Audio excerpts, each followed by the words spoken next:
Well, good morning, everyone. Excuse me. I think we've got a pretty full house, and so I'll start. Welcome to the Princetonians for Free Speech Reunions event. I'm Stuart Taylor, class of 1970, co-founder and chair of Princetonians for Free Speech.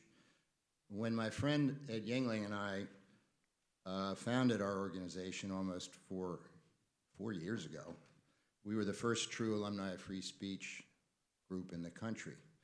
Today there are 26, and it's a national nonpartisan movement with a 26-member umbrella organization, the Alumni Free Speech Alliance. Almost everyone can now see the rot that has for decades increasingly infected many of our universities.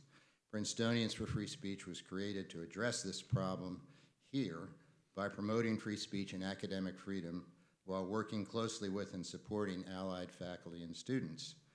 But we need more alumni to be involved, and if you're not already, please spread the word. The very future of our universities is at stake. I hope you'll go to our website, become a subscriber and a supporter. This morning we host two of the most important champions of free speech, Professor Keith Whittington, soon to depart Princeton for Yale. Our loss, Yale's gain. I don't think Yale deserves him, but he does. And Brookings scholar Jonathan Rauch, a former colleague of mine who's just back from New Zealand and was kind enough to come here before he got a good night's sleep. I'm going to turn the microphone over to Matthew Wilson, a Princeton senior, to introduce our speakers.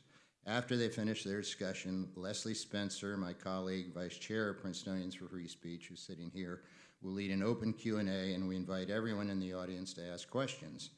Matthew has been a brave and effective leader in fighting for free speech at Princeton. Thank him for that. Thank you all for coming. Matthew.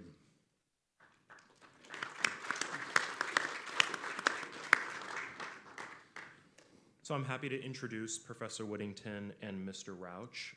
Professor Keith Whittington is the William Nelson Cromwell Professor of Politics at Princeton, and as Stuart just mentioned, he is soon to be the David Bowies Professor of Law at Yale. He is the author of many books, but including the award-winning Speak Freely, Why Universities Must Defend Free Speech, and most recently, and also being handed out outside, You Can't Teach That, The Battle Over University Classrooms, which is scheduled for release on May 28th. You can read more about him on his Princeton University faculty page. On a personal note, he is also a teacher of mine, and I'm very grateful that Princetonians for Free Speech was able to host him for the event today. Jonathan Rauch is a senior fellow at the Brookings Institution, the author of The Constitution of Knowledge, A Defense of Truth, and he comes to us from Washington, D.C. You can find more out about him at his website, jonathanrauch.com. So without further ado, Professor Whittington and Jonathan Rauch.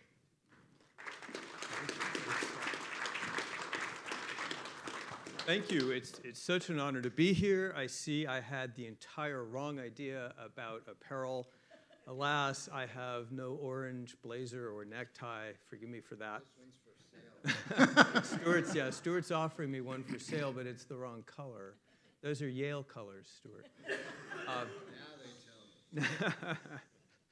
So we're going to talk among ourselves up here for about half an hour and then hope to engage all of you. Both of Keith Whittington's books are essential. They're marvelous. The first from 2018 is called Speak Freely, though it could be titled You Can't Say That, and the book that he's just publishing now, our ostensible reason to be here, is You Can't Teach That, The Battle Over University Classrooms. I reread them both to prepare for today, and in fact, they are really 2 volumes of a set. They bracket the main problems that are and the dilemmas that are facing universities over free speech and academic freedoms, and they do so with sensitivity and nuance, and absolutely no spirit of unkindness toward these great institutions, which he and I agree we are here to protect and improve, not to tear down. We'll talk a little bit about free speech and then a little bit more about academic freedom. I just want to start with a couple of quotes from his 2018 book.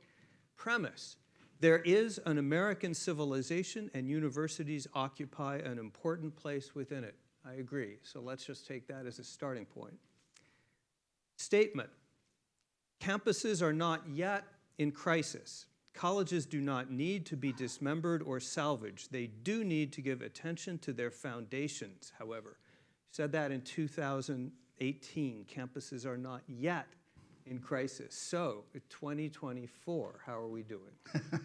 I think we're doing worse than we were in 2018, actually. So I think we're heading in the wrong direction so far, although there's some very encouraging signs, including the formation of groups like this. There are similarly faculty groups now focused on free speech issues, and that's all encouraging. But there's been a lot of very troubling developments on university campuses over the last few years that I think emphasizes the fact that we've got a long struggle in front of us as to how things are still going to shake out, and it's still very uncertain, I think, whether universities are going to pull out from some of the troubles they've seen over the last few years. And so I often optimistic that, you write a book and you sort of hope it problem solved and everybody reads it and they're persuaded and no more issues. But unfortunately, the fact that I'm still writing and writing even more busily on these topics is indicative of the fact that the problem is not going away, and I don't think it's going away very quickly either. And by the problem, you mean free speech, academic freedom, both? I think it's certainly both. And for me, part of what was interesting and useful in writing the Speak Freely book was it also gave an opportunity to try and think about the significance of universities, what they do, what their core mission is, how they're at the heart of, from my view, American civilization, and what they can contribute to society. And so part of my concern is that the problems that we see are in some ways the surface problems relating to free speech and academic freedom. And below that surface are potentially much deeper problems about the very mission of the university, our commitment to that mission, how that mission is being pursued, the ways in which we are committed to advancing knowledge, trying to understand the world more effectively and communicate that in a way that's true and faithful. And I worry very much that the problems we're seeing on the free speech side really are just symptoms of the fact that the mission of the university itself is under continuing challenge and threat. There was a very nice panel yesterday, I hope some of you all were able to attend, between Professor George and President Ben Sass of the University of Florida that was really focused on this question about what the purposes of universities are and what they're all about. And I think we have some real things to think through and to work through, not only in trying to make universities better on the academic freedom and free speech side, but also trying to make sure they're living up to the purposes they ought to be living up to. Yeah, you say in the book, the 2018 book, free speech is constitutive of the university. Quote, any institution that sets those principles aside can no longer be meaningfully regarded as a proper institution of higher education, which is a strong statement given that universities do many things. They are, of course, places that pursue and advance knowledge, but they are also, according to a lot of people, places that build good citizens, that train students in changing the world for the better. They are, of course, also residences where people have to live. They are training schools for professionals. They are finishing schools for society. Why do you think that one of these values is not only amid all the others, but over all the others? Yeah, I think all the others, if we're lucky, are useful supplements to that core mission. And they only make sense to the extent to which they can be reconciled with and extend from that very core mission. And so it's fine to graft onto universities, and for example, as President Ben Sass was talking about yesterday, for many land-grant universities, less so places like Princeton, a core feature of what those universities are all about is economic development in the states in which they serve. They're partially about bringing practical knowledge to average citizens and help make the economy more efficient and productive, make those citizens more productive. That's part of why the government values universities and wants to contribute to them. But the reason why universities can serve that kind of economic function is because that builds on their really core mission, which is advancing knowledge. And if instead we are engaged in propaganda, if we're hiding knowledge, if we're not really trying to determine the truth, then instead of contributing to economic development, we're going to be undermining economic development by propagating false knowledge in various ways. And so there are risks involved in emphasizing that economic component of universities, for example, and certainly risk involved in what we primarily think of universities doing as credentialing students for jobs and the like, because you can wind up focusing all your attention on the credentialing part and not on the actual education part of what that rests on. But those things can, I think, work hand in hand. But they only work hand in hand if we keep our eye on the ball, which is fundamentally that core mission of the university to advance knowledge and disseminate it broadly. I have a friend who reminds me, not that I need reminding because I'm an alum of the University of Texas, he is also at a much lesser state school, in which he emphasizes that a quality football program is constitutive of the mission of the university as he understands it. And I understand that that's true for some places, that athletic programs and other kinds of programs of that sort are essential to how many people think of those universities and what they do, and the university in some sense is failing if it's not doing a good job on those fronts.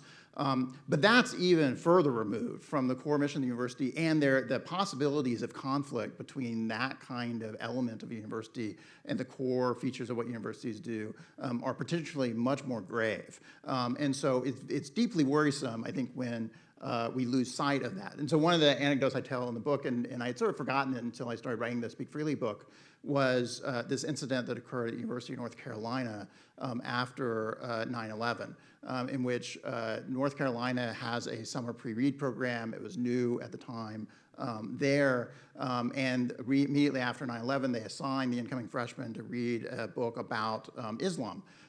Because it seemed important for students to get a better understanding of Islamic beliefs and culture in that moment in history. And a lot of conservative students, fed by conservative activists and politicians and alums, objected that they should not be exposed to Islamic writings, in part because they were Christians and should not be exposed to writings of other faith, but also because they disagreed with those writings and shouldn't have to read things they disagreed with.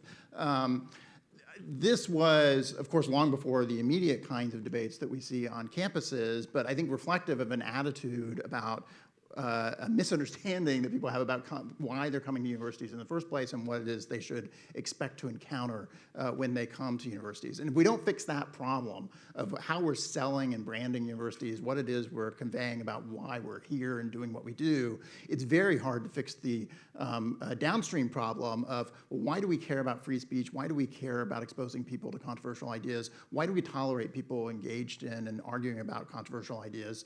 And unless they understand what the purpose of the university is, it's very hard to get them to understand and appreciate and ultimately value that sometimes you have to tolerate and sometimes you actually have to read things you find deeply offensive and disagreeable. Professors tell me that first-year students are coming to them without really background or training in disagreement, healthy disagreement. And so they're having to start from scratch, and that's very difficult. Jonathan Haidt has said there's really two teloses of a university. There's Truth University, and then there's Social Justice University, and that they're fundamentally incompatible, at least beyond a certain point. And I think you agree with that general statement. And on a scale of 1 to 10, 10 highest, the extent to which Social Justice University now prevails over truth-seeking university at elite institutions, including, though not specifically this one, scale of 1 to 10, how far has it tipped towards social justice? This can be a one-number answer. It could be. I think there's a lot of variation across different universities, including even elite universities. I think at Princeton, the number is probably below 5, I hope. I think there are other institutions where the number is far above 5, and in ways that are quite disturbing. And it's drifting up over time? And I think it's drifting up over time, although there's an interesting graph now floating around where somebody did some research on where encampments were being done relative to the Gaza protest across different universities. And one thing it found is that the most selective and most expensive universities, where you get the most dramatic forms of encampment protest activities, whereas the land-grant universities, the less selective universities, the more affordable universities, students have been engaged in a lot less of that kind of protest activity. And I think it is true that at the average university in the country, they have not converted over into sort of social justice universities in ways that these elite Some of those are more oriented toward professional training and jobs and that kind of thing. Certainly some of that. We've right, seen yeah. outbreaks of Yeah. pretty big stuff at ASU, for example. Sure. So what would you do about from the river to the sea, globalize the Intifada? Let's assume these are peaceful demonstrations, but Jewish students have to walk past them every day. They have to see what they think are calls for genocide. Congress is saying that's outrageous. What do we do in Free Speech University about that? So I think ultimately, if all we're talking about are chants on the public square as part of larger public discourse, even if you read these chants, and of course there's contestation about what the correct interpretation of some of these slogans are, but even if you read them as fundamentally genocidal chants, they still ought to be protected as part of free speech commitments. So we tell the Jewish students that's life in the big city. That's life in the big city. You guys live on this campus. You can't not be exposed to this. You can't avoid it, but that's life in the big city. Well, I think that's right, although the not avoiding it part, I think, is a bit of a question, right? I mean, so one thing that universities, I think, quite properly do is think about what type of time, place, and manners regulations are appropriate for protest activities and free speech activities of all sorts. That was an issue, for example, at University of Virginia after the Charlottesville March, when, in this case, non-students came to Charlottesville just before the pandemic and with their tiki torches and marching "The Jews Shall Not Replace Us." And one thing that students on the University of Virginia campus objected to is among the places that were designated as a free speech zone was the place on the lawn, sort of right there where the sort of the core Thomas Jefferson original architecture was, and where students have rooms. And so basically the tiki torch marchers were standing right outside student rooms yelling, "Jews shall not replace us," and the like, and a lot of students objected to that. And the university went back and reevaluated time, place, and manner regulations, and in part moved some of that and said, you're right, we shouldn't have free speech activities immediately outside people's rooms. We're going to move some of this space so it's separated a little bit from the dorms. So in some ways, it's not so that the goal was to say, you shouldn't have to find it unavoidable if you're going about your normal business to encounter some of these things. You shouldn't have people yelling at you in the middle of the night in your dorm room. It's very tricky, of course. Yeah.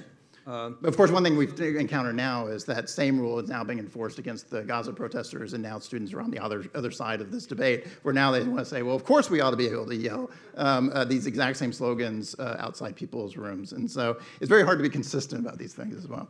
So the new book is so timely and important, and it moves to a second related question, which is academic freedom, which is not the same as free speech. Academic freedom is also about the freedom of academics to impose independent scientific standards and uphold those standards against political intrusion. And those standards sometimes mean suppressing free speech. For example, the biology department can say, no teaching creationism in the classroom in this department. In Pennsylvania, a couple of years ago, a crazy conservative federal judge actually ruled that there's a First Amendment right to free speech in the classroom. That can't be the right answer, that a professor has to allow any student to speak and say anything they want within First Amendment bounds anytime. So you're very alarmed about now the condition of academic freedom as well. We weren't having that conversation 5 or 10 years ago. You argue that the Stop Woke Act in Florida and related measures, quote, pose a nearly unprecedented assault on American higher education and raise deep First Amendment concerns. And you argue that this is the worst situation in those terms since the McCarthy era. What is it about, so the Stop Woke Act is a Florida statute passed by Governor DeSantis. It imposes, correct me if I'm wrong, direct controls on what can be taught in state university classrooms, and it outlaws critical race theory and so forth. What is it about that that strikes you as so alarming and sinister, and how does it escalate? How does it take things to a new level? Yeah, so I think that in 2018, academic freedom was certainly a concern when I was writing the Speak Freely book, but it was more of a background concern. I had a small section in that book on academic freedom issues and what professors are engaged in. I was more focused on student speech rights and outside speakers coming to campus and the like. But we've seen, I think, an increasing escalation of threats to academic freedom and the ability of professors to engage in their research without constraints, to engage in their teaching without political constraints, and as well as to engage in their own expressive activities without outside constraints. A few years ago, I helped form the Academic Freedom Alliance, an advocacy group of faculty from across the political spectrum to defend academic freedom, and that came before things like the Stop Woke Act. And so that was an organization that came out, arising out of a real concern about pressures on academic freedom in American universities, and our concern initially were pressures that are coming from inside the house, primarily from administrators and other faculty and often students trying to restrict the speech of faculty on campuses that they were unhappy with. One thing we have seen then even more recently than that is the rise of these legislative interventions, primarily in red states, although I think there are some disturbing developments in blue states as well. They're also concerned with restricting speech on campus. The Stop Woke Act is one version, but there's certainly other versions that are going on now as well. And one of the questions that raises is whether or not there are some First Amendment limits on what legislatures can do in this regard. It is an extraordinary change for legislatures to try to directly micromanage what kind of teaching is going to occur in state universities, what the curriculum looks like at sort of a very high level, but also things like what the Stop Woke Act is doing, which is how exactly you talk about ideas and what ideas you can talk about in a university classroom context. And one thing that's not very well developed at all is what, if any, First Amendment limits are there really on that. It's clear enough that this is a violation of traditional academic freedom principles. But if state legislatures and state universities decide they want to abandon the kind of academic freedom principles that universities like Princeton have committed themselves to and that we've built up over the last 100 years, it is their potential prerogative to abandon that and say we're going to take a different path as to what our university is going to look like in the future. But the court during and in part in response to the McCarthy era, suggested that there are academic freedom components to the First Amendment that government officials have to take care of, but it's not very well developed at all. Yeah, you say suggested. These are very faint outlines of it. Very faint outlines. Yeah. I would guess that this Supreme Court will not find a First Amendment right to academic freedom in the sense that you apply it. I'm guessing that they will go with the view of Chris Rufo and others, which is that Democratic legislatures have not only the right but the obligation to regulate their universities. These are public dollars, and in principle, if a university says that, well, from now on we can teach, you must teach alternatives to Marxism in your first year civ class. You've got to teach capitalism or what have you. You've got to teach Hayek or Friedman. I'm guessing that the court would say that's fine. We'll see. I think it's a genuinely uncertain question. I am cautiously optimistic the court will actually defend these academic freedom commitments. I think they will have to go a lot further than the Warren Court did in trying to articulate what they look like and how they work themselves out. As you said, the court had only the briefest of outlines as to what these principles might have looked like in the past.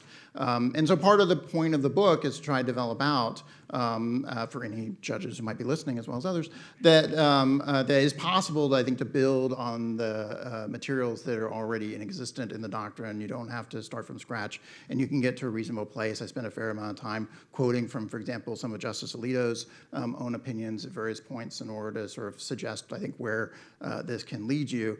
And on the other hand, it's also true that even Christopher Rufo, who I have plenty of disagreements with, who is one of the architects behind a lot of higher ed reforms going on in Florida, but also elsewhere, and one of the new trustees at New College in Florida. And a big proponent of big the democratic governance idea. That's right. In principle, government has an obligation to step in. That's right. So he has a very different vision about the relationship between the government and the university than I think I would want to endorse. On the other hand, I think it is notable that Rufo himself has become increasingly critical of things like the Stop Woke Act and these direct legislative interventions in classroom speech. And so I think there is some learning that's occurring, even among those who are initially sympathetic to some of these views on the right.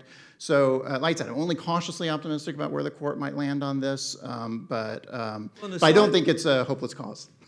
And courts aside, a lot of the book does Yeah. lay out a legal That's right. framework, but the reason non-lawyers should read this book is it helps us understand why it goes to the very foundation of the university to keep it from being politicized by, on the one hand, social justice activists. That's the old problem. But on the other hand, legislatures, whether progressive or conservative.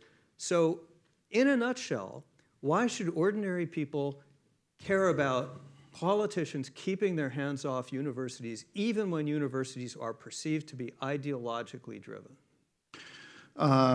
So I think the nutshell answer is that in the long run, politicians are likely to do a bad job of this. So as we said at the very beginning, that the core value that universities can contribute is the fact that they pursue the truth. And they advance controversial and difficult ideas that may run against mainstream thinking, conventional wisdom in society as a whole. Part of what's being advanced by some of these national conservatives and the like, and sort of this Rufo camp about how to think about the relationship between universities and the government is really universities ought to be a kind of specific kind of civic institution that advances a set of values that are endorsed and valued by the state, which really then truncates what it is the universities ought to be doing. We're not now pursuing the truth as best we can. Instead, we're operating within some very distinct limits, and those limits are going to be determined by politicians. And I'm not at all confident the politicians in the long run, even if you think in the short run they may have some good ideas, in the long run, empowering politicians to make those decisions about where the boundaries of the questions you can ask and the answers you can come to on universities, I think will be poisonous to the ability of universities, not only to do what universities do, but to actually contribute in a valuable way to society as a whole. So we really will be, I think, killing the golden goose if we go down this path. Yeah, I noticed that the University of South Dakota has been mandated by the legislature that no employee there can stipulate pronouns or a native land use statement in their email signature on any university email. And two people are maybe about to be fired for that. So there is a question of legislatures can be curtailed. The counter to that, from not only Chris Rufo, but a more serious person named Eric Kaufman, who's a political scientist, Canadian, British, is that, well, look, Keith, this is an impossible situation because after 20 or 30 years, you know it is an established fact that universities are not capable of self-reform. They have not shown any ability to come back from down the road of mandatory DEI statements, politicization of curriculum. Whole departments have now drifted off into politics. And they say, look, the world we live in, they can't pull themselves back, so there is no choice but laws, for example, that limit DEI instruction. What's your view? How do we get out of this? Well, on this, I'm not even sure I'm cautiously optimistic anymore on this. I have been warning university faculty for years now that if we didn't clean up our own house, eventually somebody else would step in and clean the house up for us, and we might not like how they do it. It would look more like a tornado than it may look more like a tornado came through than quite what we would want. And frankly, those chickens are coming home to roost faster than I would have thought they would.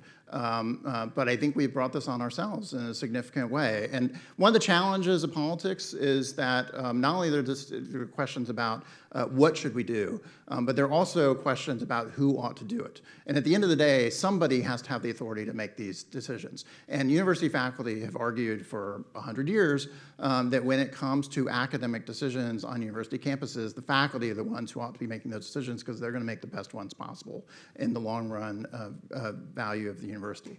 But that's an important responsibility, and they have to exercise that power in a responsible form. And if they don't, they shouldn't be surprised if other people want to step in and say, well, we gave you a chance and you're doing a terrible job at it, and now we're going to have to rein you in a little bit and curb some of your authority and discretion. So I hope that some faculty will look around and take some of this seriously and decide that they need to engage in some self-reform. There's not lots of incentives to do it, except I think, frankly, some of these threats of outside pressure do create some incentives for some self-reform. I'm actually cautiously optimistic that October 7th and the aftermath of that has created some openings on this front as well, where some faculty have looked around and said, things are worse than we thought they were, that some of the stuff that conservatives have been complaining about on campus for years, some liberals are now suddenly realizing, oh, actually that might be true, and maybe we have a real problem here. And so I'm hoping that some alliances can be built. Like I said, the Academic Freedom Alliance is among those. They're trying to build those bridges, and that's good news. Again, as I said, in 2018, I was Not even cautiously optimistic. I was feeling more optimistic in 2018 than I am right now, actually, about where we are and where we're headed. So. Well, we have seen some green shoots, and two of the most important are from here. One is the Academic Freedom Alliance, born here, but the Academic Freedom Alliance, for those of you who don't know, was founded by Professor Robert George and Professor Keith Whittington, and it's a NATO for academic freedom, which is an intrusion, an incursion anywhere is an incursion everywhere. It writes stiff and stern letters to universities when they infringe on academic freedom, and you might think that doesn't help, but actually sometimes it does, because the AFA uses the language of academics talking to other academics, and I think that may get through in a different way. And second, the letters are carefully crafted to make the arguments that educate everyone who reads them about what academic freedom is, and that hasn't been done since approximately 1945, and a statement by the American Association of University Professors. Also here at Princeton, we saw the birth of Please Stand Up, Stuart Taylor, Princetonians for Free Speech, and Princetonians for Free Speech has set off a national movement with, I think, a dozen or more chapters in different places. The notion there is that alumni can play an active role in bringing some pressure to bear towards self-regulation. We've also seen faculty groups at Harvard and MIT. We saw faculty push back at Stanford recently. So there are green shoots of people getting it. For sure. But a long way off. We're still... I think we're still a long way off, and I think there's a real struggle going on. And part of that struggle, I think, frankly, is generational as well. And so certainly one thing we found when we were trying to organize the Academic Freedom Alliance and reaching out to faculty across the country, all kinds of different institutions, across the ideological spectrum, different kinds of disciplines that they study and the like. One thing we certainly found is that older faculty, especially on the left, very enthusiastic about these academic freedom and free speech principles. They totally understood it. They understood the threats. They were not always willing to want to jump on board, but also very encouraging about those of us who were. But younger academics, I think, much more skeptical of the core values themselves. Not sure about the principles, not sure about the implementation of those principles. And so I genuinely worry that we do have a clock running on us about saving universities in anything resembling their current form.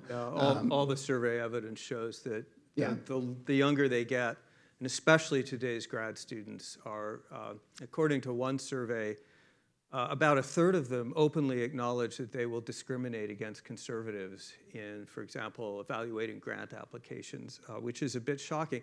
What about what, maybe some people would say is at least the easy case of political interventions at state universities, which is cutting the budgets of DEI bureaucrats and legislating against DEI, so-called DEI statements, which is where hires have to explain how they would advance the goals of diversity, equity, and inclusion to get hired. People say, well, at least that's low-hanging fruit, right? Do you agree? I agree. I think that is low-hanging fruit. I'm working on a long article now about diversity statements as part of the hiring process for university faculty. I think they're deeply antithetical to academic freedom principles. They serve functionally as a kind of political litmus test in academia, and I think in many cases for state universities, they violate the First Amendment. And I think it's absolutely within the authority of legislatures to, or board trustees, as the case may be, to come in and simply ban the use of those kinds of statements. Likewise, we should recognize that these kinds of administrative bureaucracies that universities build up, including the DEI bureaucracy, but plenty of other administrative entities on university campuses as well, are not, properly speaking, part of the curriculum of the university and academic side of the university. They're part of the administrative side of the university. They don't come with academic freedom protections as traditionally understood. And ultimately, there are choices being made right now by university presidents and senior administrators, university officials, to create those things. And likewise, there are choices that can be made by legislatures and trustees and university presidents to get rid of those things. And I think you have to do it carefully. Some of this has been very crude as to how we've tried to sweep some of this stuff aside, but I think there are no cost to academic freedom principles to eliminating these things. And if you do it carefully in thinking about what can be shaved off and what kind of functions we actually want to preserve, you will make the university better rather than worse. And so not only is it appropriate for legislatures in some cases to step in here, but they should. I was just looking recently at some numbers for, I think it was Ohio State. In just 5 years, the numbers and budgets of the DEI bureaucracy approximately tripled. Yeah. It's just astonishing. It's astonishing, and one thing that I think is easy to forget is just how new these things are. I mean, they are extraordinarily new on campuses, and they've developed very quickly. So the use of these diversity statements for faculty hiring is an extraordinarily new development. Nothing like this existed even 10 years ago, in some cases even 5 years ago, but they've been very rapidly adopted. Likewise, these DEI bureaucracies have expanded dramatically.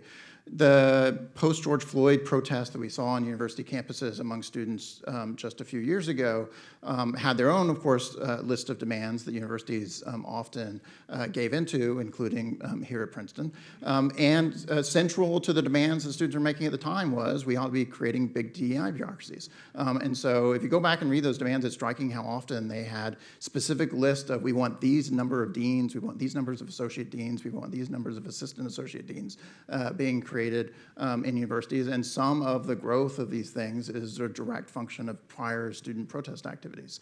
And so you get pressures from a variety of places, but these things have expanded very rapidly, very quickly, and really they start from practically nothing not that many years ago.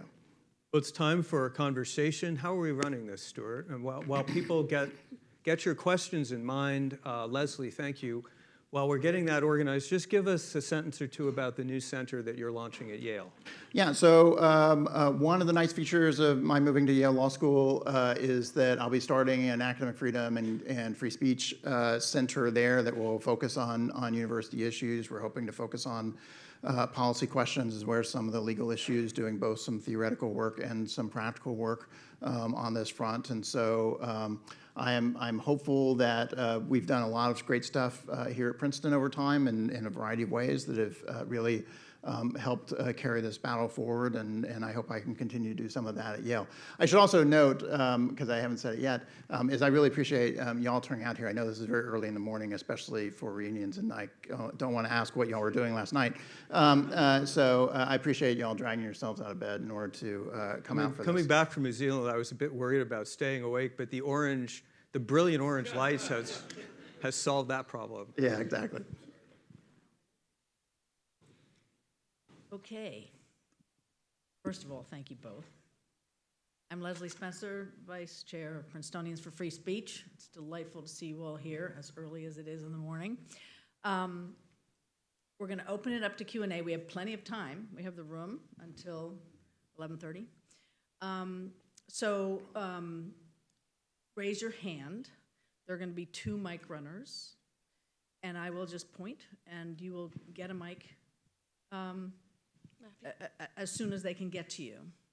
Try to make questions, not long comments, but we'll just get going. Okay, there we go. So one of you on each side. Yeah. Mic's coming. We're getting a mic.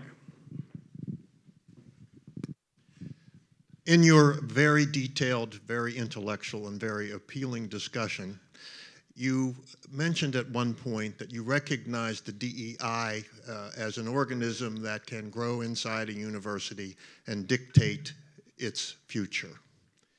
By the same token, you did, I believe, correctly indicate that a man who I otherwise admire, the governor of Florida, has put forth a woke action, which is an intrusion to the fairness and balance on campus of what should be taught and academic freedom. Would it not be, and your appeal here is to mobilize an outside force to bring pressure on the administration at Princeton to improve its standing in the ratings, which has Princeton as high as 163, and as I understand it, it's fallen to 180. Do you think that it might be possible for enlightened legislatures to produce a set of statutes that would encourage the balance of faculty rather than a direct intrusion? And I want to direct this comment to you, sir. I believe you have misread the conservatives on the United States Supreme Court. I believe that they would most likely, if they are as wise as I believe them to be, to indicate at worst, we have no right under the Constitution to prevent that legislation, no matter how much we may not approve of it. My guess would be that's what they would find, yeah. That's much better. I'm yeah. not a lawyer, you can tell. Yeah, well, we'll see. I'm not either, so I just play one on TV. I think we could get to the legislature and say, here's a blueprint Sure. to do what we need to do to protect academia and Yes. Yeah, no, I do think there are useful things legislatures can do, and including some of these relating to bureaucracies on campus, and likewise, I think diversity statements in faculty hiring and the like.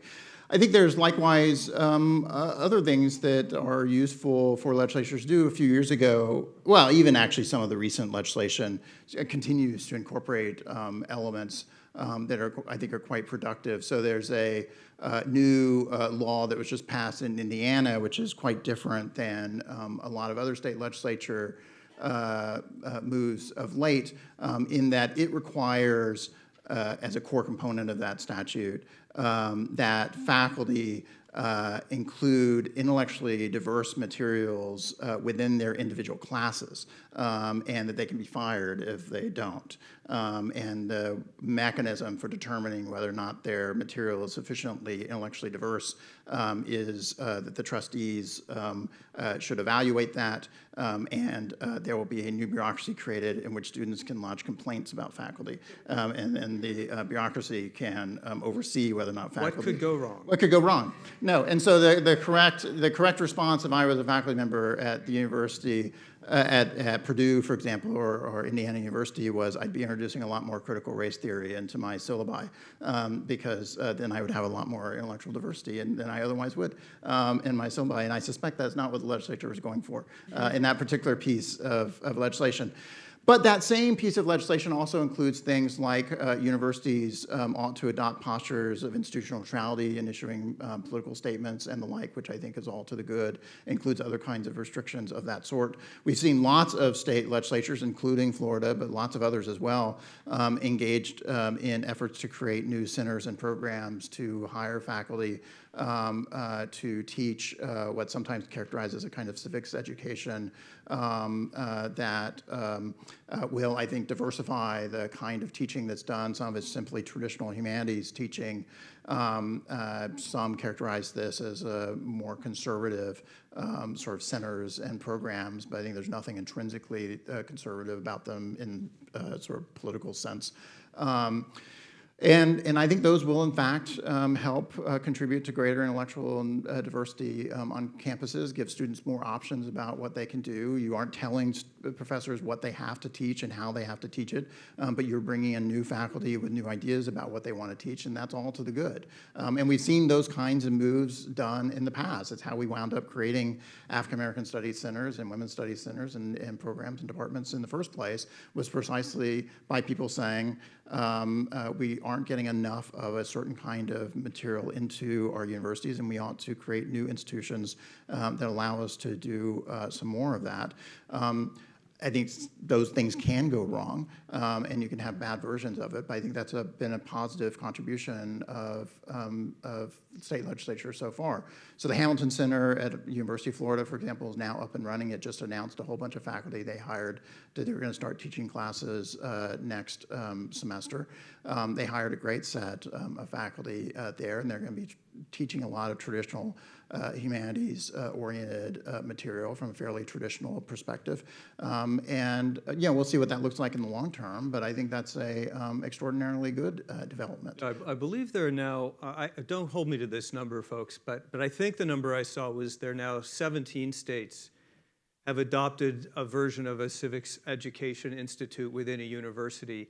The first was the School for Civic and Economic Thought and Leadership at Arizona State. And I know those guys. I'm from Arizona. I've been out there twice. It's been a real success. They've hired excellent faculty. They're graduating majors. They have surmounted, for the most part, the challenge of being accepted by the rest of the university instead of ejected, like an organ might be rejected, which they were worried about. That's a positive model, and I believe, again, don't hold me to it, someone in this room might know, the Foundation for Individual Rights and Expression has drafted a model statute, or at least model guidelines for statutes of how to go about doing this in a way that is sensitive to academic freedom. So those are potentially positive. Yeah, FIRE does have, which FIRE is a public advocacy group and litigation group that focuses on campus free speech issues. Is Harvey here? Harvey's on campus, but he didn't think his grandchildren would find you that interesting. Oh, well. Yeah. So the co-founder of FIRE thought he might be here today, but alas. So FIRE does have suggestions on legislation. I should note that the godfather of a lot of these new centers and programs that are being created in these state universities across the country is Robbie George. So Princeton is at the heart of a lot of these developments, and so among these green shoots of grass, I mean, Princeton has really been. Yale is getting you now. Yale will be good on this stuff, I hope, as well. So it's transform Yale. And one institution at a time, man. You got to spread it out. About Haley, way up there with the Little tiger ears. I love the ears. Thank tiger you. ears, right. Yeah, where are your tiger ears? You really didn't come dressed Why no one else is wearing them, but it makes me unique. Thank you both for a very informative, highly relevant, and engaging chat. And so earlier in your discussion, you'd mentioned the concept of the truth. And I would love to know from both of you, what are your suggested best practices and methodologies that we should avoid, so the positive and the negative, for individuals and universities seeking to uncover and understand the truth? I can answer that question. Awesome. I want the definitive answer. And the definitive answer is, not 20 feet from where you're sitting is the book that specifically answers that question. It's called The Constitution of Knowledge. It's a defense of truth. My first book on free speech 31 years ago was about the importance of, the marketplace of ideas, free speech. I realized there was a big gap in my thinking, and alas, other people's thinking, which is, what are the rules that we use to find truth? Not just the freedom, but the restrictions that we self-impose in universities and in journalism and in law and in government to keep ourselves fact-based. And that's what the Constitution of Knowledge is. It's a real thing. It's not a metaphor like the marketplace of ideas. These are rules that are written down in things like the American Association of University Professors Red Book, the American Society of Newspaper Editors ethics codes. And those are the principles that we are defending when we defend truth. And you can read about them at a bookstore near you or pick up a copy right out front. It's a great book, and one of the things I've been doing of late, more off than on lately, is a podcast. So if you're into podcasts, Academic Freedom Podcast talks about some of these kinds of issues, and I interviewed Jonathan when his book came out, and so you can hear him talk about it in some length about the book. But So it's a great book on this point, and it's not just about universities, but also about sort of truth-seeking institutions broadly in American society, including journalism, for example. And I think we see real pressures on our commitments to really trying to identify kinds of things, true ideas across a whole range of institutions, which is extraordinarily risky for sustaining a free society when you have these kinds of pressures in place. I think so. So in some ways, right? I just criticized the Indiana University bill, and part of what I don't like about it is one, extraordinarily vague about what will count as intellectual diversity for these kinds of purposes in the classroom. But on the other hand, I think there's and again, it's very crude about how it applies, right? And so part of the challenge of that as a sort of rule that you've adopted, and one thing that happens when institutions break down and practices break down, norms break down, we don't do a good job of behaving the way we ought to, is you start adopting rules instead, and rules are very crude as a way of trying to capture this. So when you say, for example, we want intellectually diverse materials in your class, but you don't specify what it is, right? And so who knows what will count as being adequately intellectually diverse for these purposes. You know, that potentially looks radically different if what I'm talking about is, are we talking about my intro to American politics class, or are we talking about my advanced seminar in something? Because I'm gonna have a very different set of materials and a different range of materials in those kinds of classes. And so what are the expectations we're setting for what that looks like? And there's not sort of one size fits all, either for the specific kind of class you're teaching, for specific professors, for specific subject matters. But the underlying principle that you ought to be committed to across the board, though, is you want to expose students to difficult and interesting ideas. You want to expose students to the range of arguments associated with those ideas. You're not just in there trying to beat them over the head saying, this is the true idea, and let me get it across to you and let you absorb it so you can repeat it back to me. That's not the point of, especially not the point in the kind of disciplines I operate in, right? So chemistry may be a little different, but in these disciplines, right, a lot of questions are open and contested. There's lots of competing ideas, and what you want to expose students to is the best of those ideas, have them grapple with them and think about them seriously. And it's perfectly fine for the faculty member to have their own favorite ideas in that mix and to express to the students that this is where I think you land, but I want you to actually think hard about this yourself and come to your own conclusions about this. And that's what we ought to be doing as faculty, and that's a hard task. It's a hard task to get students to start thinking in those terms. It's a hard task to do an adequate job of conveying that material to students. It's a hard task to get them comfortable that they can express disagreements with their fellow students as well as faculty. And a lot of the challenge we actually see on university campuses now is not just students being scared of their faculty, that they can't express disagreements with faculty. If you survey students, that actually tends to be the least of their concerns. What they're far more concerned about is expressing disagreements with their fellow students. And it's a hard issue at places like Princeton in particular, frankly, that these are small places. Everybody knows everybody. They have strong social networks. They want to get along with everybody. They have long-term networks. They want to get along with everybody, not only right now, but 20 years from now. And there's a lot of ideological agreement already baked in. And so among the students. And so if they find themselves on the outs on any of those things, right, they get really nervous, then I'm going to find myself totally marginalized in this institution in ways that it's going to have really damaging consequences to me, not only in the sense it's going to make my life miserable right now, but it could have long-term career consequences even, right? So convincing students to take the risk of being willing to tell their fellow students, you know, I think you're wrong about that, and I'm going to stake out a different position, let me explore it.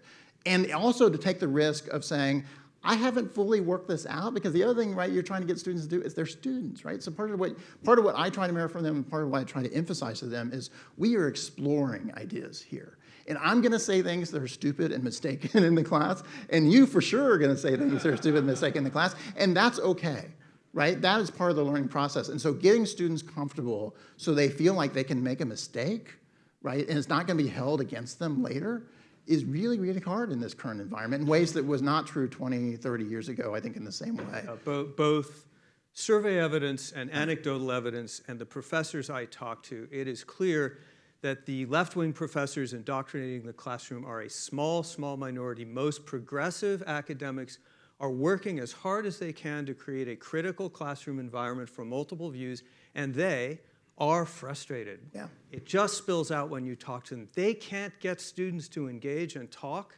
the way they used to, and some are even quitting over it, but teaching is less fun. They say the first student in a semester who says, as a person of color or as a queer, you're not entitled to say that. The first time that mic is dropped by students, the rest of the class shuts up for the rest of the semester. And that's what we're dealing with. That's a really tough problem. Okay. There we go. Up there on the corner. Yep.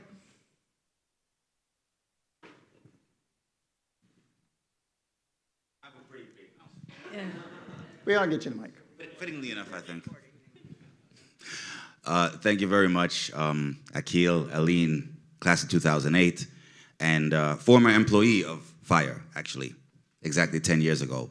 And I can say, when it comes to the issue of free speech, I've always said every advocate or apologist for censorship is basically hypocritical, because no one ever really wants their own speech or speech with which they sympathize to be fair game for censorship. They want speech that they disfavor to be fair game for censorship. And so there's always that selectivity of anytime anyone tries to justify or even really excuse censorship, there's always that double standard involved.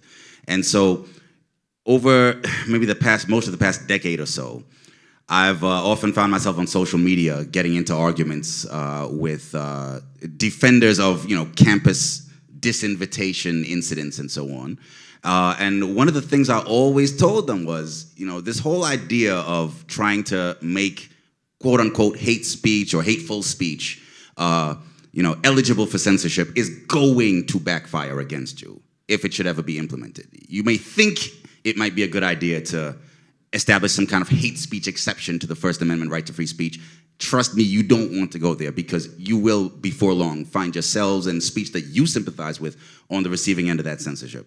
And one of the examples I always raised was the Israeli-Palestinian conflict and views on, Zionism and things of that nature. And far be it for me to get into that debate now on the merits, but I would say that's, to some extent, that's begun to happen since October 7th, and we've seen efforts in the opposite ideological direction to try to silence. In the interest of time, would you mind? Yeah. So basically, my question is: would you say that since October 7th, any of the students, particularly, and the minority of professors, like you mentioned, who have begun to sort of make excuses for attempts at censorship, have they begun to?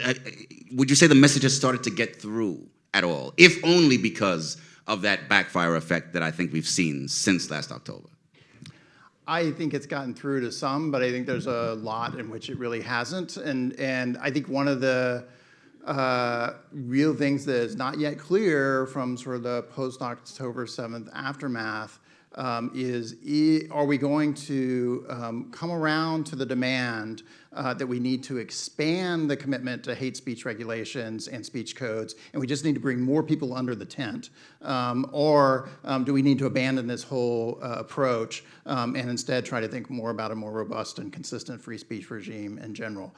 And clearly, there's two different attitudes going on here, and those who are critical of some of the protesters and the like are clearly on both sides of that camp. And so we see one of the things that sort of has made me uncertain, I think, about how the court, as well as others, are going to respond to some of these challenges, is when I was writing about this in 2018, for example, there were a lot of conservative activists and conservative politicians and the like who were very interested in campus free speech and really wanted much more robust protections for campus free speech and very concerned about speech codes and the like. And over the last few years, that's really changed. There's a lot more conservatives and people on the right who are now said, well, if you can't beat them, join them. And we ought to have more speech codes, and I want a hand in writing what the speech code looks like and enforcing it. And that's a temptation. There are a lot of people who are going to be pulled into. And I don't know yet, frankly, which side of that is going to win out. One thing I have been very, very frustrated by over the last several years, as I've been spending a lot of time in this space, is how extraordinarily non-strategic people are about this. And so when I try to explain this exact same point you did, which is to say, you create these rules, you create these bureaucracies, and they will come for you. people just don't believe it. I mean, it's just kind of remarkable. And despite the fact, all the evidence, you point to the exact examples, right, including right now, right, where there's a lot of complaining about from the students who are engaged in these protests. Well, there's a Gaza exception now. I can't get my free speech out. And it's exactly the same bureaucrats that the free speech people have been complaining about for a while, and that they're now concerned about. And yet it doesn't lead them to a larger reevaluation of, maybe we're going down the wrong path with some of this sort of hate speech carve-outs and the like. So it's frustrating. But the nature of being, at least I think, the nature of being an academic and a teacher is you have to have some level of optimism that you can persuade people. Otherwise, what's the point of teaching? What's the point of writing?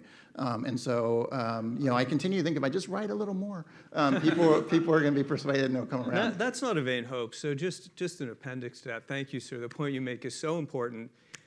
Every chance I get, every speech I make about free speech as a concept, I say, the notion that speech and ideas that are wrong-headed, blasphemous, heretical, obnoxious, and bigoted should be not only allowed by the state but protected by the state is the single most crazy-sounding, counterintuitive idea, social idea in the history of the world. And its only saving grace is that it is also the most successful social principle in the history of the world. But because it's so counterintuitive, it means that people like you and me and Professor Whittington, Professor George, and Stuart Taylor, and your kids and their grandkids on through the generations will have to get up every morning for the rest of their lives and explain this principle from scratch. And we just need to be cheerful about that. And we should be cheerful about it because look where we are. The law in the United States has never been as favorable to freedom of speech and freedom of expression as it is today. And I know that because I'm a homosexual American, born in 1960, only 2 years after the Supreme Court struck down the censorship code which blocked all pro-gay speech as obscene. So we can do this, guys. Yeah, no, to give an example, I mean, when I started, after Speak Freely, I started giving a lot of speeches on campuses to undergraduate audiences, primarily about these speech issues. And one thing that's, I think, also true, not only do you have to persuade each generation over again about the virtues of these things, but you also have to remind them of how much they take for granted. And some of it's exactly on this kind of point. And so one thing I wound up incorporating in that speech is sort of as one of the routine things I would mention is that in the 1970s, there were a lot of student groups on public university campuses as well as private university campuses, but on public university campuses of pro-gay rights groups that would be forming on campuses. And in a lot of campuses, those got banned. The university president stepped in and said, you can't have a group like that on campus. Among other things, you're advocating for things that are actually illegal in this state. And so one of the court cases that came out of this, came out of a public university, came out of Texas A&M, in which the university president said, not only are you advocating ideas that we actually have public policy against around here, but also ideas that me as a university president and our alums and our community think are morally repellent. And offensive and disturbing and should not be advocated here. And that was struck down as unconstitutional, and the student rights here were protected. And one reason why I include that, besides the fact that the basic lesson, of course, is core to all these general stories as well, is when I tell current students that, they're absolutely shocked that anything like that ever could have happened, right? It's just beyond their reckoning that anyone could possibly have ever objected to the idea of a pro-gay rights group, or marshal these ideas that they marshal every day to suppress other people's speech that would be marshaled in this context to suppress pro-gay rights speech. And part of what I try to emphasize to them is exactly this, right? Look, okay, if you want to empower the university president to make their own choices about which speech they're going to decide they want to suppress, the answer is going to be, one, the speech they find repugnant and repelling, not the speech you necessarily find repugnant and repellent is going to be the one suppressed. And moreover, university presidents are centrally concerned, maybe not our president, of course, but university presidents in general, very much concerned with making sure we don't want controversy and scandals around here. We want to keep everyone happy. Let's keep our thing out of the news, except for when it's really good news. And so how do we avoid that kind of scandal and stuff? Well, one way you avoid scandal is you let suppress all the difficult and controversial speech. And that's, again, orthogonal to the purpose, opposite to the purpose of a university in general, but that's the incentive of a university president if you empower them to go down this road. So, it's emphasizing to people and trying to relearn the lesson about the value of free speech is always critical, and reminding, I think, students who it's just so easy for them to lose sight of how much they've gained, that we are living in the most robustly protective free speech era in American history, and students just have no idea. Yeah, they have no idea. I won't continue to monopolize, but the speech I just gave everywhere I could in New Zealand is addressed to this. The thing that we have not done, we can give John Stuart Mill arguments to students up the wazoo. They don't care. It doesn't resonate. What they need to hear is that free speech is the way you advance social justice. These things go together. They have no idea what Frederick Douglass said about free speech, what John Lewis said about it, the role of free speech in the African-American civil rights movement, women's rights, gay rights. All of this happened because of free speech, but they don't know it. So we've got to tell them. It's a book I'm working on now, so hopefully, hopefully I'll have something you can point them to read in a year or so. Yep. Yeah, I'd like to ask. You got a mic coming. Yeah. I'd like to ask about two other forcing variables on this that I don't think you may have considered as much, which is number one, NSF grants, which would have nothing to do with state-level grants, where I'm sure the Supreme Court, due to the 9th and 10th, would say, yeah, hey, state governments have the right to do what they want. But with NSF grants in the hard sciences, and then also just plain student evaluations of professors, not really on an ideological basis, but in terms of standards of rigor and whining about that sort of thing. In the first case for the NSFs, in 1981, for example, the Reagan administration gutted the entire social sciences portion of that, and you may find it amusing to find out that economists at the University of Chicago, who you might think, they're for limited government, right, were very, very angry, of course. I can't imagine why. But also, over on the side of the, by the way, on that, these days, I have a feeling in another year. Actually, go to the second point. We need to. Oh, yeah, okay, yeah, but I have a feeling even the hard sciences may get gutted soon, things like anthropogenic global warming, you see what I'm saying. So then on the students, Maitland-Jones, I can't think of anything more anodyne and cut and dried as biochemistry, and he got fired just because, it's too hard, okay? Well, I've seen that happen with econometrics professors. They were brilliant men. I went and asked them questions, boom, boom, boom, they knew everything. Neither of them got tenure because, oh my God, it's too hard. So, and that, if you lower all the standards, well, everybody's ideas are equal, and you get the kind of crud we're talking about, flat earther even, Let me get to the question. Yeah, Thank you. So what do you think about those two things? Yeah, so like I said, I think if you remove the credentialing function of universities from the actual idea generation function of universities, right, you get exactly this sort of Maitland problem, right? So Maitland-Jones, who was a longtime organic chemistry professor here, retired, was teaching classes at NYU, and then got fired by NYU because students were complaining because his grades were too low. And so they want the credential. I want to be able to go to med school, so I want a really good grade in organic chemistry because it helps me get to med school, but I don't actually want to have to meet any standards in doing that.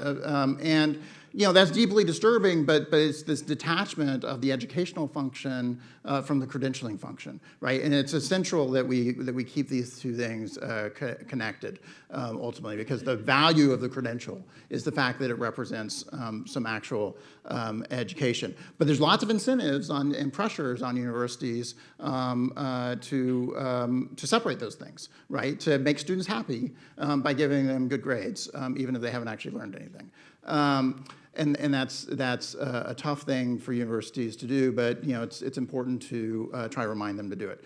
On the NSF grants, there are all kinds of interesting questions I don't think we have time to get into now about sort of thinking about the relationship between funding and academic freedom issues, and I think they are challenging in various ways.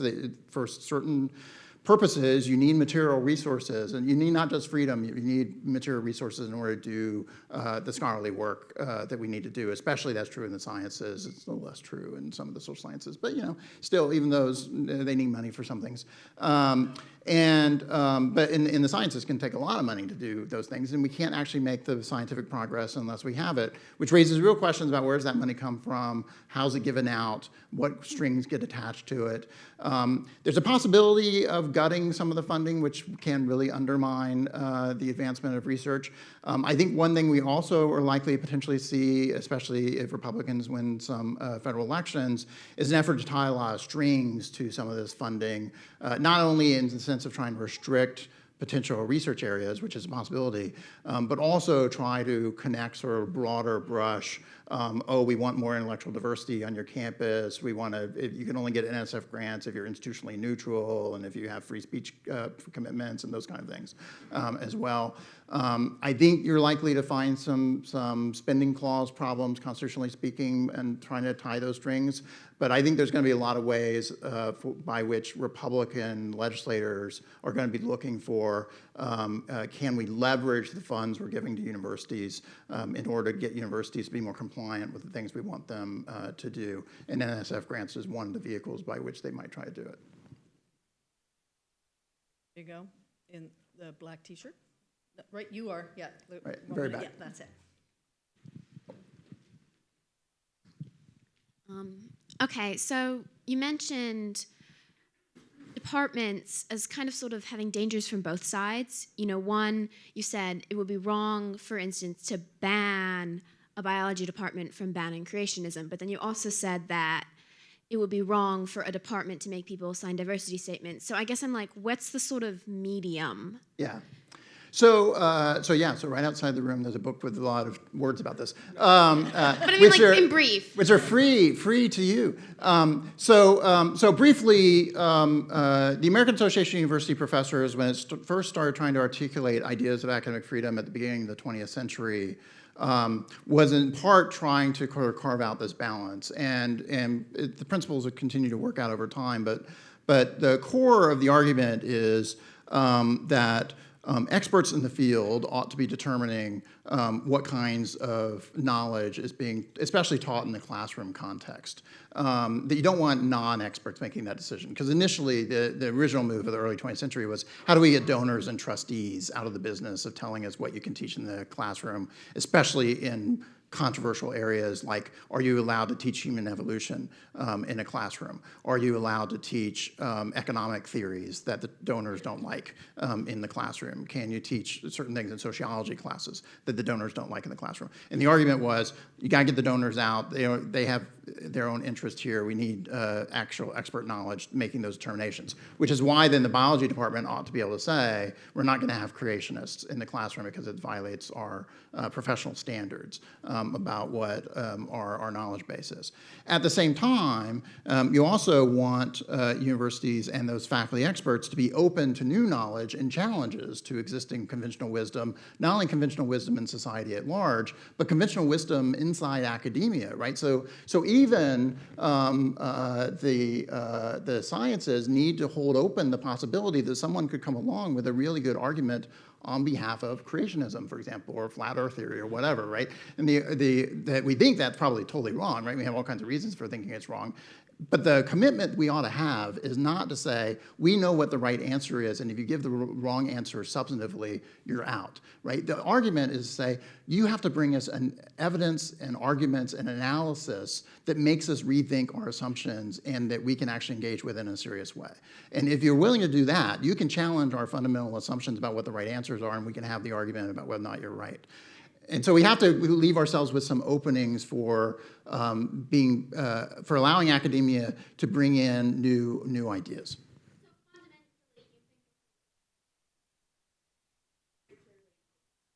Absolutely.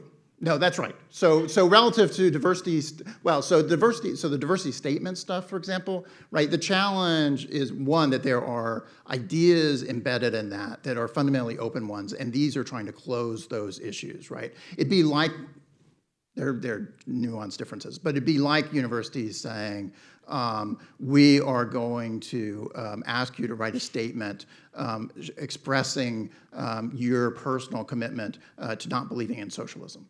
Right? And so I may have views about whether or not socialism is a good idea and whether or not it'd be great to have faculty that are committed to socialism. But the point is, socialism is an open idea, and people can have arguments about it. And it'd be inappropriate for universities to just keep all the socialists out, just because you don't like those ideas for political reasons or other things, right? A real university should be willing to have those conversations and allow people to come in to have those conversations. There are other concerns, and it's partially the concern with DEI as such, and that gets very messy, especially social media debates. But generally, even our public debates more generally about thinking about these things, there's nothing wrong intrinsically with ideas like diversity and inclusion as such, right? There's a very specific political program, though, and set of specific substantive ideas that go along with DEI as a programmatic construct. And we can have arguments about both of those things, both the specific construct of DEI and these larger arguments about equity and inclusion and all the that sort of separated from the specific construct. But part of what we're seeing now is that specific construct is now going to be institutionalized. It's going to be a mechanism for excluding people from academia, for limiting what you can teach in classrooms and the like. And it just closes off a tremendous amount of intellectual space that just says, okay, these things are off the table that you can't talk about in your university. And going back to the core mission of the university, right? If you've done that, you basically have said we're not a real university anymore, we're something else. Yeah, there's always going to be subjective judgment among experts as to what is settled science and what is not, and they're just going to have to argue about that. But what should not happen is what's happening now in New Zealand, where I just got back from, where there is a movement, an academic movement, and also a political movement to require that so-called Maori ways of knowing be placed in the curriculum alongside Western science as an equally valid alternative form of science. That should not be happening. Yeah, we're seeing that kind of stuff creeping into American universities as well, but it's far more advanced in Canada and New Zealand and Australia than it is here. That particular thing. Right down here in front. Getting some exercise. It's good for them.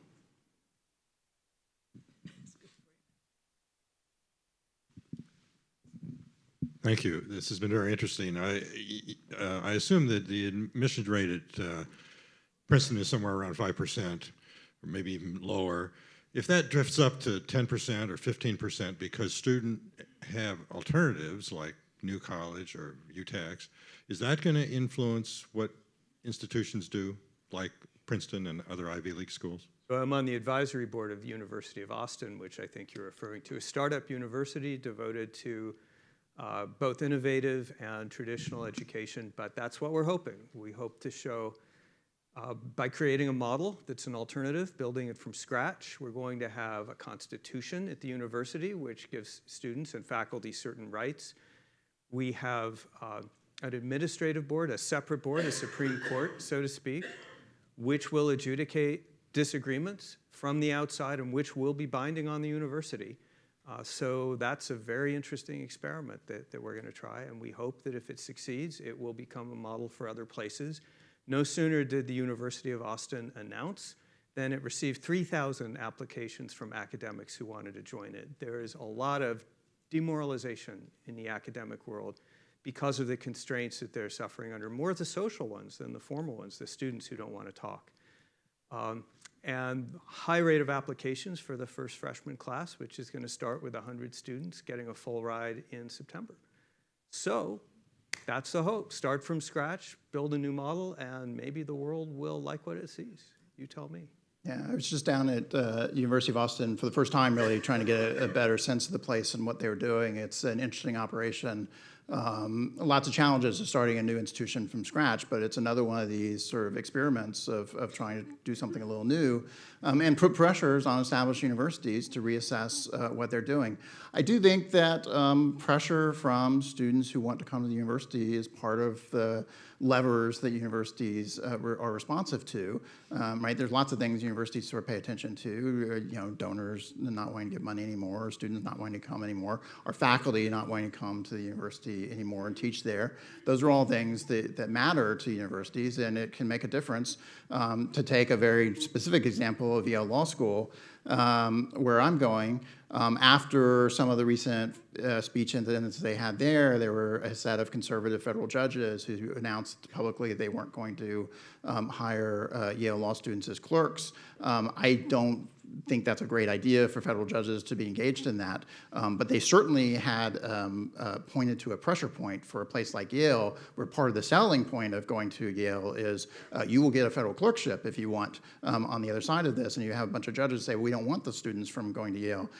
That's a wake-up call for a place like Yale to say, oh, we better clean up our house because we don't, that's going to be bad news for our business model. And so the universities face a lot of different kinds of pressure points, and I think there are lots of ways of bringing some pressure to bear on universities and getting them to pay some attention. And that pressure can go both ways, right? So some of this pressure is you hope that University of Austin's and these things will put pressure on universities to behave better from my perspective. But they also hear pressures from student protesters and others who want them to behave worse from my perspective.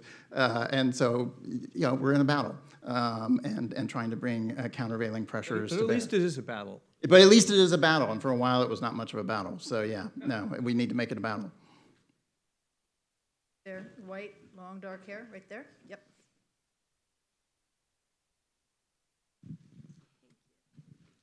Hello. My question is, how should universities aim to maintain this core mission of, advancing free speech and supporting free intellectual debate while also balancing these more informal pressures from other actors? So, for example, donors, politicians, et cetera. So essentially balancing what we can often see as like competing interests. I think it's very hard, right? And I think it's a tough diplomatic task for leadership of these institutions.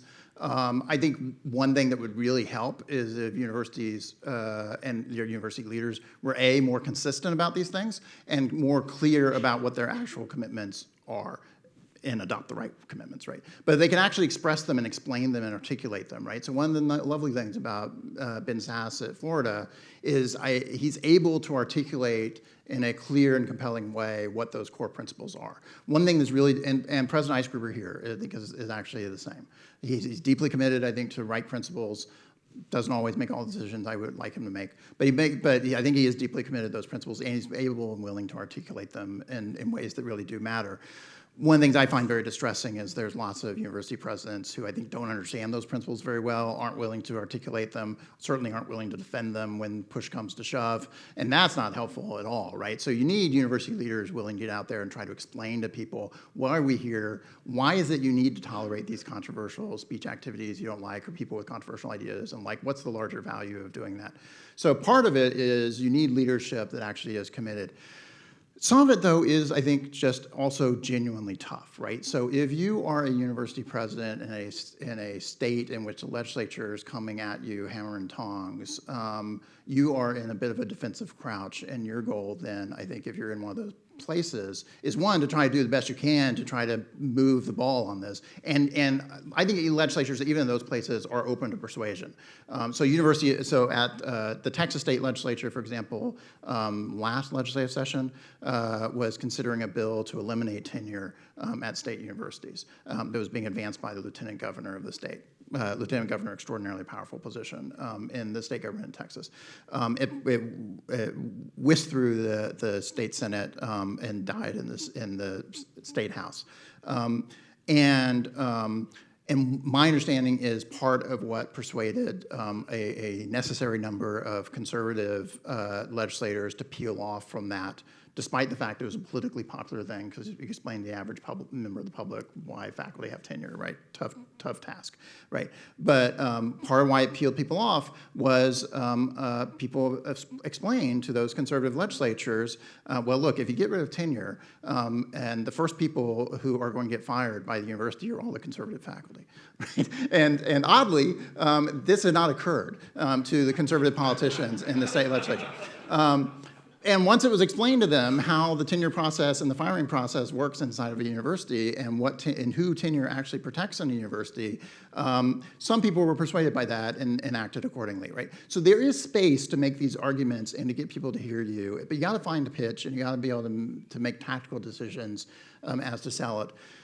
It's also true, so like I said, in public universities, for some state universities, right, they're in a tough boat because of the political pressures. Likewise, for some private universities, they are in desperate straits relative to finances, right? So if you have a huge donor come to you and say, I'm not happy with what you're doing and you really need to do something totally different, and maybe that donor has great ideas from my perspective, maybe that donor has terrible ideas from my perspective. If you're a university president, though, it's hard to just ignore that, right? And so one of the lovely things about Princeton at one level, right, so there's a complaint about, sometimes Princeton, right, a perpetual money machine. And so, that can insulate you from a lot of outside pressures in bad ways, right? It can mean that universities are very slow to self-reform because they don't have to listen to some of those incentives that some other institutions do. But it also means if a donor comes to Princeton and says, I want you to gut core features of your university and really sacrifice the core mission of the university, it is possible for the university to say, I don't care how much money you have, we're not going to do that.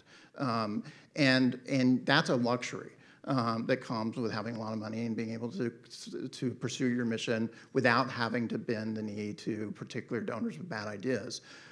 So all these things are double-edged swords, and there's no perfect vehicles on this stuff. But at the very heart of it, it requires being straight about the mission, understanding the mission, being able to articulate the mission, and having the guts to actually stand up for the mission when necessary. It all starts with clarifying your values, which is something I tell university leaders at every opportunity. If the university is not clear on its values going in, it will screw up when the crisis comes, because when the crisis comes, it's too late. And the values I'd like to see universities adopt are the Chicago principles of free speech, the Calvin principles of institutional neutrality, and so on. But I tell them, whatever your values are, get those settled in your mind.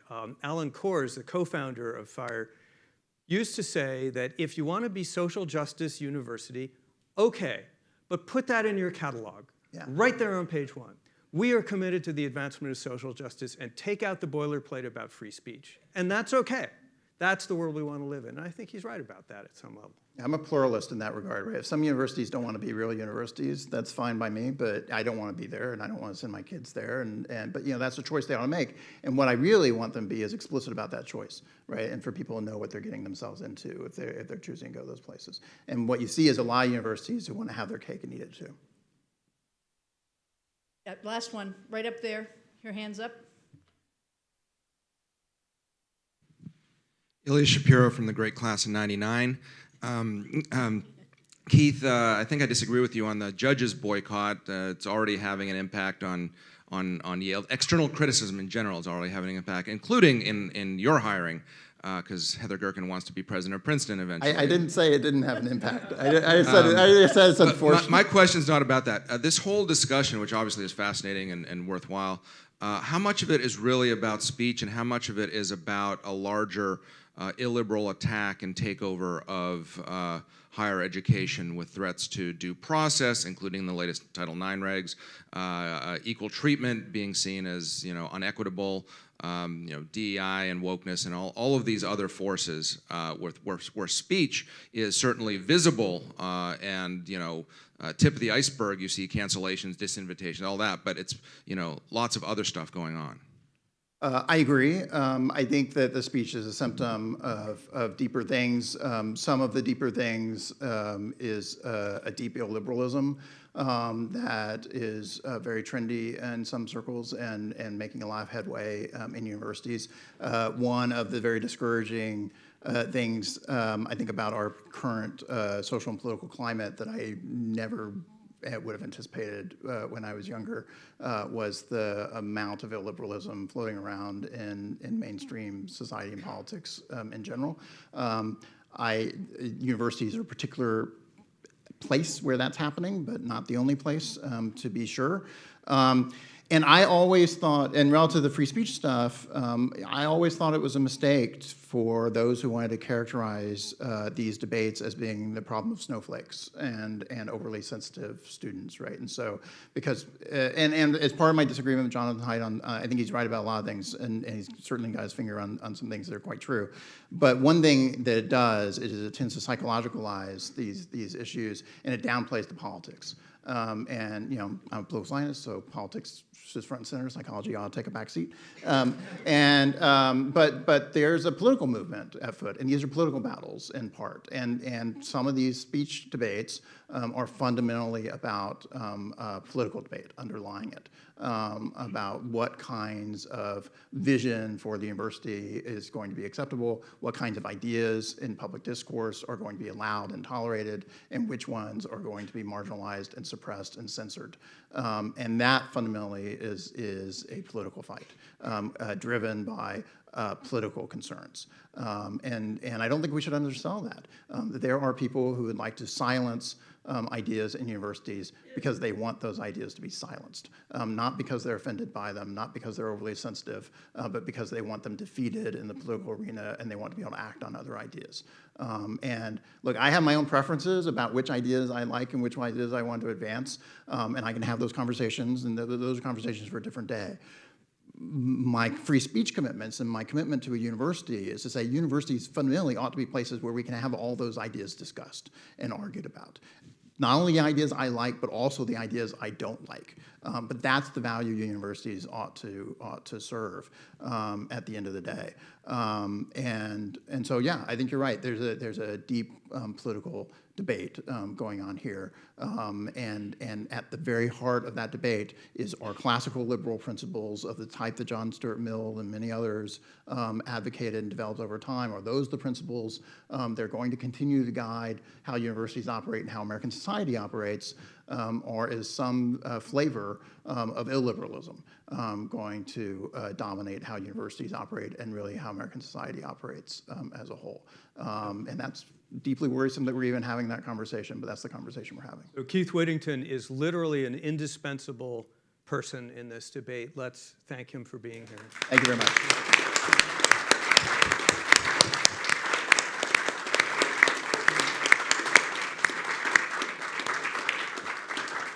Thank you both. So just in closing, Princetoniansforfreespeech.org. Go there and sign up for our newsletter. We have a weekly newsletter that covers Princeton happenings as well as national. We have a monthly newsletter, always full of good synthesis of the most important things that have happened in the country and on campus.